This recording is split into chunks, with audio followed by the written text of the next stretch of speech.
Hey, everybody. Welcome to Common Comic Covers. I'm Jeremy, I'm Andy. and you are watching an appreciation podcast for non-key comics.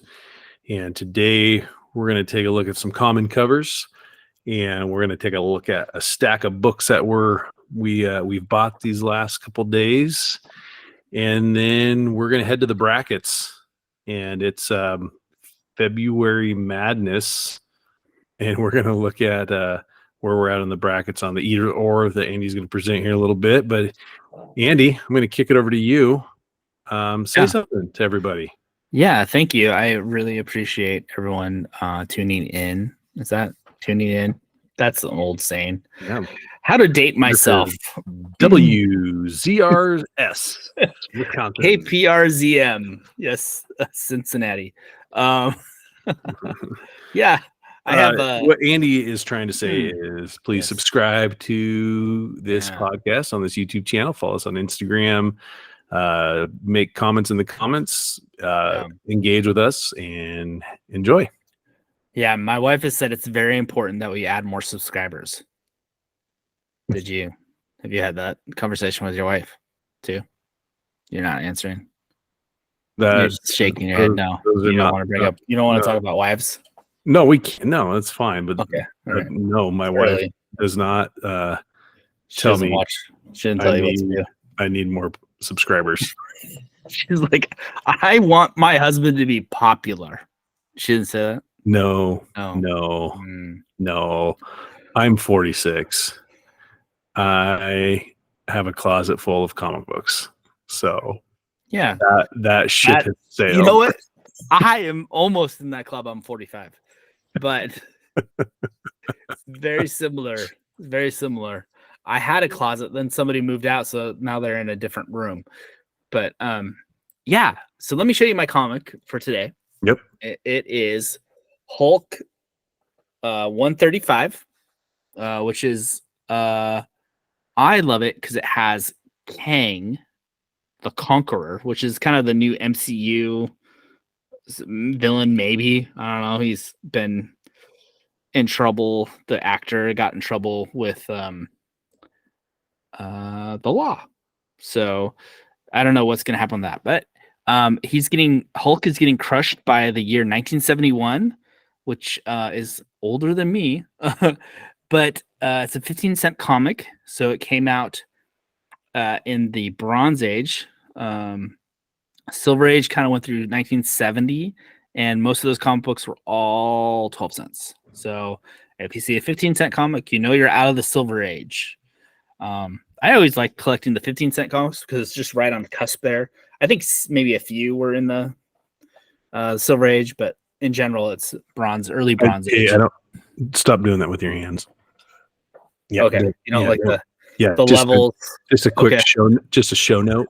Show note. Okay. I maybe I'll edit it out. And scene reset go. and scene. I don't think you need to edit it out. I think people need to know that I constantly correct you on things that are unnecessary. Oh, okay, awesome. And then I expect you to jump right back into what you're saying. You know, and I'm looking at the comic book right here. I have all my notes right here. I don't know why I'm looking at it. Just like I think it's beautiful. I love it. Looks like maybe it's just the angle. It looks like it's a Golden Age size book, but I know it's not. It's not. It's not and it doesn't have a spinal. It's in really good shape. I picked this up before the comic book boom, you know, the 2021 and when everyone was home and they had these money coming in from the government and they decided to spend money on comic books. I did it before that when prices went way up high. And it was just a part of a lot of comic books I got. And so our favorite artist, Herb Trimpe, did the cover. He's an unofficial mascot of our show. I think so for right now.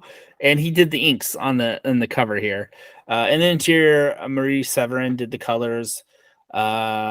Script is Roy Thomas. Pencils are Trimpe. And the interior, Sal Buscema did the inks. Herb Trimpe. Yeah. He's like the excuse me, he's like the utility man. He can play first base in a pinch, and he can play third. He can play third. He can play all three outfield spots. Yeah. He's not going to catch, not a catcher, but he can hold his own at second base. He can take the keystone. Yeah. He's not making the All-Star game. Yeah, I think he may be underappreciated. I mean, maybe it's his last name. Trimpe is kind of a weird name, but he never did Fantastic Four to my knowledge, or X-Men, or like, the bigger books. He was relegated to like the Hulk, which I think he had just come out of having to share a title with the Submariner. So yeah, I don't know.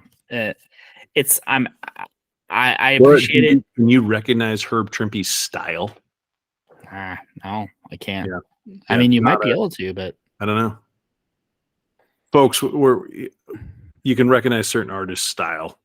And you could spot a Jack Kirby from a mile away. You can spot a Neil Adams. You can spot a Barry Windsor Smith. You can spot a Todd McFarlane. And McFarlane does have definitely a distinct style.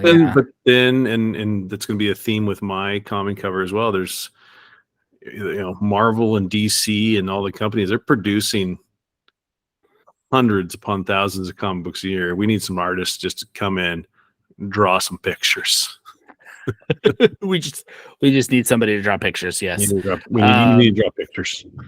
So the other reason this is an important book, not really it's important, but it is appearance of Kang, obviously on the cover, and then also a travel back in time, and it's an appearance of the Phantom Eagle, who in Marvel Comics had his first appearance in Marvel Superheroes number 16. But there's also a Fawcett, I believe it's Fawcett, had a Phantom Eagle as well. So another recycling of another superhero. And but that first appearance was in 1942. So, but so the Phantom Eagle is a World War I pilot who dresses up like a superhero. So, wow, just so you know, that's complicated. Yeah, that's so Roy Thomas. Oh, yeah, Roy Thomas. Yeah, I guess he's the reason. Okay, what do you got? What's your comic? Yeah, thanks, Andy. Not a Herb Trimpe. Ah, what I have here is Dracula number 2. Yes, and it's not. I love his belt. This is Dell Comics. Is that a bat? Is that a bat belt? Yeah. Why? Why do you ask? Is that did someone else have that? No. I mean, someone may have had that, but he wasn't Dracula. I'm not picking up. Yeah, he's just missing a cape. I'm not seeing I'm not picking up what you're putting down. Dell Comics was a cornerstone. Yes. Of trend setting. Mm-hmm. None of this is true. This is a stupid book, but it's like you can't say it's a stupid. No, it is, but it's so bad it's good. Oh, okay. It flipped. Yeah. Okay. Yeah. Like, all right. I saw it and I was like, that is so dumb. Yeah. No, I like it. I gotta have it. So some things about this. So this is number 2. Number 1 is a movie cover Dracula, like more the traditional Dracula, and it came out in like 1962. And this is number 2 that came out 4 years later. So 2, 3, and 4 are superhero Dracula, and it's like a distant relative. You see him like science experiment.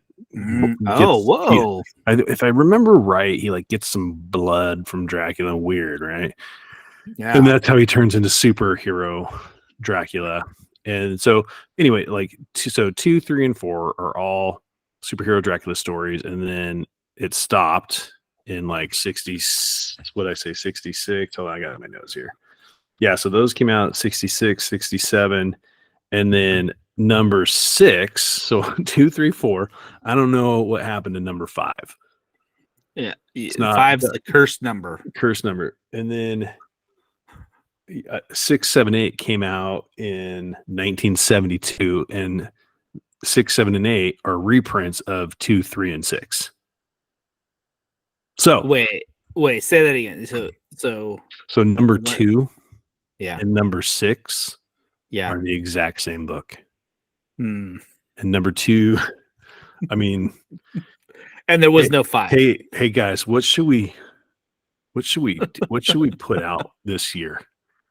You know, we Mhm. maybe we Mhm. get those Dracula stories up and going again. If you're interested, if you want the originals, not the Yeah. reprints, look for the I 12 cent. You were talking about the prices. So Mhm. the 3 12 cents, because they all look at exactly the same, but the price in the month. And then they go to 20 cents after that. So Okay, so actually, sorry, those 6 is 15, 7 is a 20 okay, cent, 8 is a 20 cent.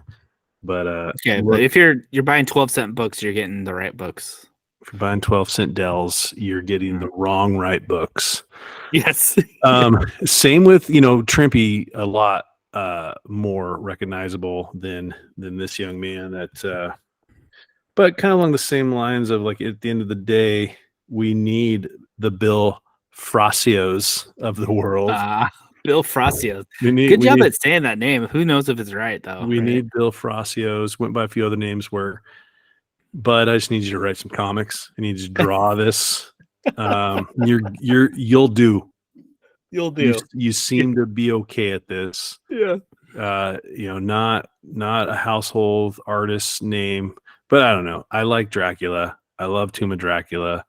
I've read half of the book Dracula, but the blood transfusions were getting to me. Oh yeah. You're not good with blood. I'm not good with blood, and I didn't know. Mm-mm. I didn't know. It wasn't the biting. It was the Let's not talk about it. I don't want you fainting in this episode. that's happened before. Andy, Yeah. what are you buying right now? What are you collecting? What's you said today you have a stack, but it's connected. What do you got? Yeah, a stack of 2. Stack of 2. I had this early on in my collecting. I was wanting to get some Spider-Man books, and one of them was this cover. I just love this cover. I don't know if you can see it. It's a person's face. It's hard to really. But it's Doc Ock with he's looking at Spider-Man. He's tangling him up, and it's a John Romita Stanley book from 1967. ASM 59, or sorry, 55. And I've always wanted this book. This book in particular, just because I love that face, just the big face. I think I love big face covers, like where it's just focusing on the face. And then not to scoot past this one too fast. I got the next book, which is Spider-Man 56, and this is where Doc Ock and Spidey team up, because they're such good friends. And this is from January of 68, so that must have been December of 67. And this is actually a little bit of a key. I didn't know until after I got it. It is the first appearance of Captain Stacy, and that is Gwen Stacy's dad. And he ends up dying in ASM 90. ASM. Which ASM, Amazing Spider-Man. Thank you. Awesome. Yeah. And ASM, and what, like, I was reading up about this, and like this ASM 90 is a key because it showed that actually characters could die, and it could be a long-term thing. Like, it was like kind of how, how the Simpsons kind of restart every episode is the same. So this is like, he's actually dead. Captain Stacy actually died. So it's cool first appearance of a cool important character.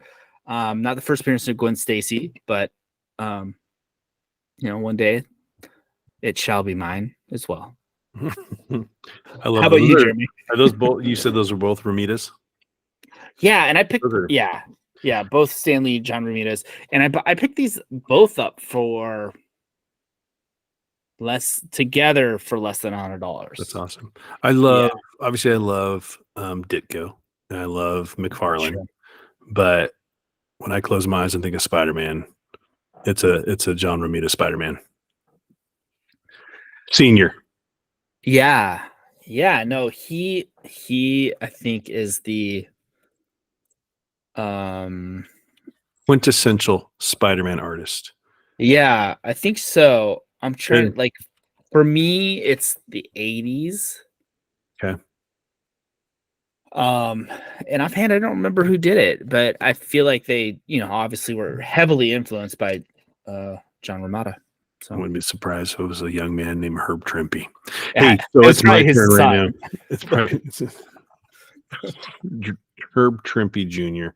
No, John Romita Jr. Sorry. He was doing I Spider-Man in the see 80s. what you did to me there. Yeah. You set me up. Yeah, Hey, sorry.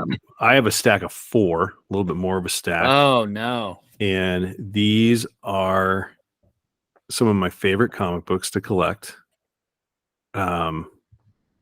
Pretty cutting edge. I mean, I'd put it right up there with Spider-Man as far as just the comic book canon of characters. That could be our next podcast, comic book canon of characters. We'll have a spin-off, a sub. Yeah, only words with 3C phrases. We got some Sugar and Spike, Volume 1. Nice.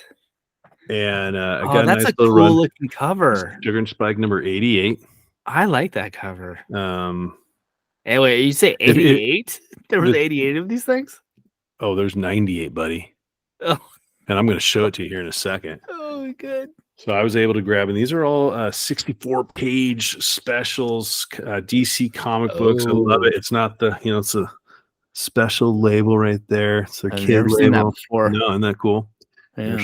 Sugars and the blonde, the Spike boy. They're best friends. They're babies.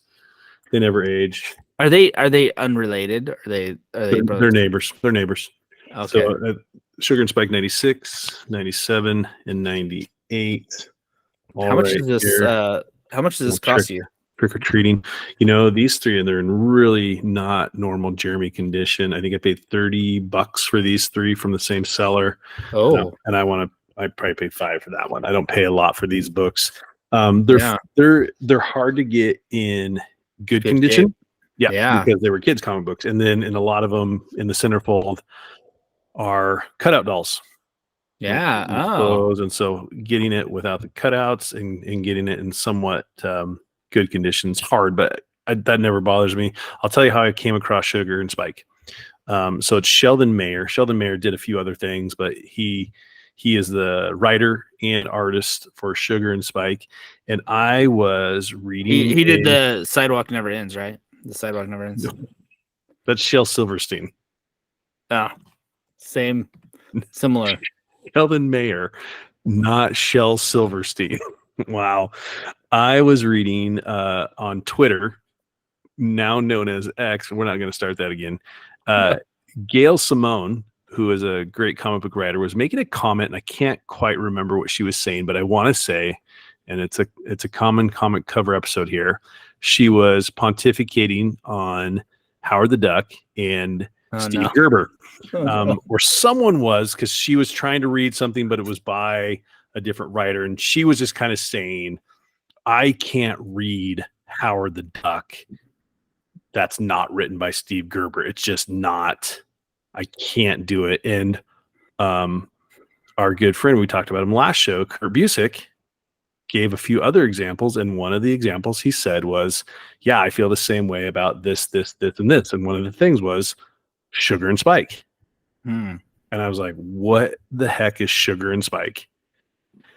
And so I went back and I found it out, and I bought a few Sugar and Spikes and read it to my 2 youngest kids because it was kind of weird. So the big thing, they're single comics, right? There's no continuous story in these, and they can understand each other, but they can't understand adults. And adults can't understand them. And so Hmm. it's kind of fun at times where like there's one where it's like their first Christmas and they give Sugar a gift to give to Spike and Spike a gift to give to Sugar. And what ensues is just chaos because they're so confused. Like, why are you giving me this present and wanting me to like it was like, and I'm like, as a parent, I'm like, oh my gosh, I've totally done that to my kids. So it was just this great like inside of like the stupid stuff that we do and expect of little kids and then their take on it. So anyway, that's kind of how I found out about Sugar and Spike. There's one, this is the main volume. I think Keith Giffen might have like in the 90s done another Sugar and Spike, and I've never read it. I've just seen it. They're older and they're like detectives or something, but it did not stick. So it was kind of an interesting point because, you know, I can't read Sugar and Spike other than Sheldon Mayer when I'm pretty sure like 99% of the Sugar and Spike issues are written by Sheldon Mayer. There's like maybe one or two that came out in the 90s. But anyway, I think the point there was, you know, Sugar and Spike is Sheldon Mayer. Fun reads. I know you're kind of looking at me like, I don't know, Jeremy. I guarantee you, your two kids would love Sugar and Spike. They will never. I'm going to send you one. Oh, well, if you send me one, I will propose to read it to them. My daughter is she is already almost 13. It feels like she is, but maybe she still likes Disney princesses. She's like, how old is she? She's 6. Dude, she's so hard. Yes, parenting's so hard. It is. It is. But no, sorry. What were you gonna say? I was gonna say I would like to do a little thing called Either Or, which is where I present Jeremy with 2 comics that he has to pick from. So I want to show everybody where we've been so far, where we're at. This is my bracket. So we have gone through Action Comics number 1 versus Detective Comics 27-1. Flash Comics number 1 versus All American Comics 16. Flash Comics number 1 is the first appearance of Hawkman and the Flash. And then Action Comics or All Star Comics 16 is the first appearance of Green Lantern. Then you have Captain America. Not the Flash Comics number 1 is not the Silver Age Flash. Right. That would be the Flash number 1. Flash. Yeah. So this is Flash Comics number 1. Sorry. Yeah. Thank you. And then you have that Showcase presents. Yeah, Showcase presents number 4 is the first Silver Age appearance of it's Barry Allen. And will cost you 2 houses. Yeah. Well, I mean, depends on what side of the mountains you live on. That's true. $900,000 a 9.6 sold for or something like that. Okay, and then we have Captain America Comics number 1, which is the first appearance of the Golden Age Steve Rogers Captain America. And then you have Detective Comics 31, which is just a gorgeous classic cover, 4th appearance of Batman. Jeremy went with Captain America Comics number 1. I may have gone with Detective Comics 31, but I think we looked. All of these are similar in price if they're similar in grade. No. So the theory, what was your thinking with how you paired these up? So I paired these up as just like if they were the same price, the grades could fluctuate. So like just to make them the same price, just like you want to. What would you actually want? If it didn't matter what other people prices were, what do you want? So like, you know, Captain America Comics is a little bit more expensive. Sometimes it's a lot more expensive. Depends on the grade than a Detective Comics 31. But if Detective Comics was a little bit better grade, and which one do you really want? All-Star Comics 8. And then, which is the first appearance of Wonder Woman versus Sensation Comics number 1, and Jeremy picked Sensation Comics number 1, which was her first appearance on a cover. On a cover, yes, that's right. Okay. So now we are looking at doing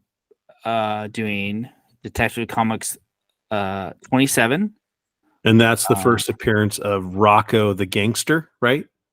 Yes. In addition to lesser known character, Batman. Yes. Wait, I'm sorry. You mean Dracula? Yes, Dracula. Yes. Okay. Yeah, gotcha. Yes. Continue. And then this is All American Comics 16. This is the first appearance of the Golden Age Green Lantern. So the question to Jeremy, and then later to me, and then to you all, everybody that's watching, what would you pick? It's not really a fair contest. This one, I don't think. Not a fair contest. No. And it's not the Golden Green Lantern. No, so it's not, is it? By a landslide, Detective Comics 27. If you disagree, say something in the comments. I will stay curious, but number one, I love Batman. Yeah.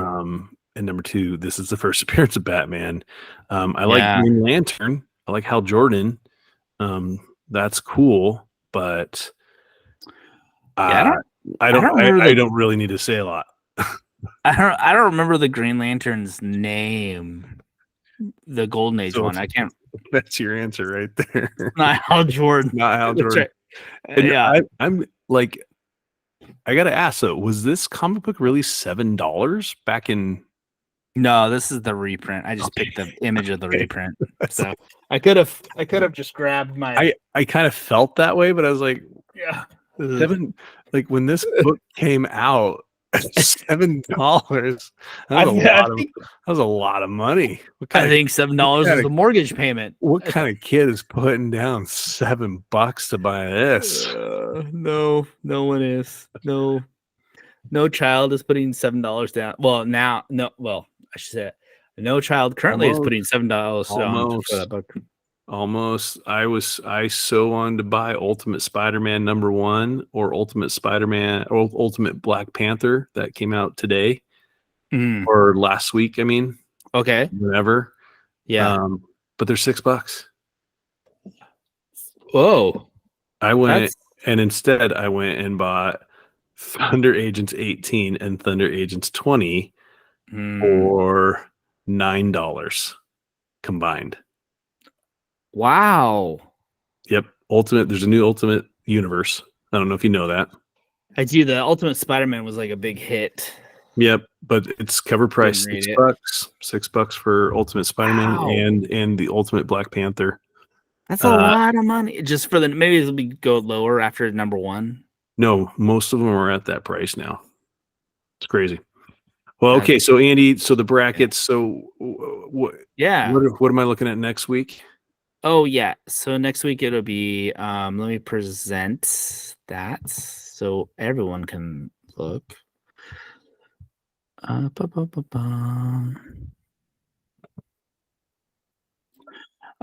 next week will be Captain America #1 versus Sensation Comics #1. So that's going to be the first appearance of Captain America versus the first appearance of Wonder Woman on a cover. Yeah, I feel like I know the winner. I'm feeling like we just need to skip ahead to the first appearance of Batman and the first appearance of Captain America. Well, let's do it. Let's do it right now. Right tonight? Not tonight. Yeah, let's do it. No? No, I can't tonight. You got to think about it. Yeah, because those are two really good books. And I'm not being sarcastic. That to me, I want to say Batman, but the minute I want to say Batman, I'm like, but first appearance Captain America. Yeah, Steve Schomburg, or it's not Steve Schomburg. No, it's Alex Schomburg. Yeah, I think that's right. Steve, that's some dude, Steve. Dude, they just said my name on this podcast. My daughter's calling me dude. My friend calls me brah. Your daughter calls you brah? Oh, that's because your daughter's a year older. Hey, I think we just forgot that we're still recording. Hey, everybody. Thank you for tuning into this episode of Common Comic Covers. Again, please subscribe. Say some comments in the comments. Yeah, was I wrong? should I have not gone with the first appearance of Batman? I should have gone with the Golden Age Green Lantern. Comment on my first appearance of Batman right there. And please subscribe, have fun, support your local comic book shop in your town with your people. Give them a little love. Yeah. As Ringo Starr says, peace, love, peace, love.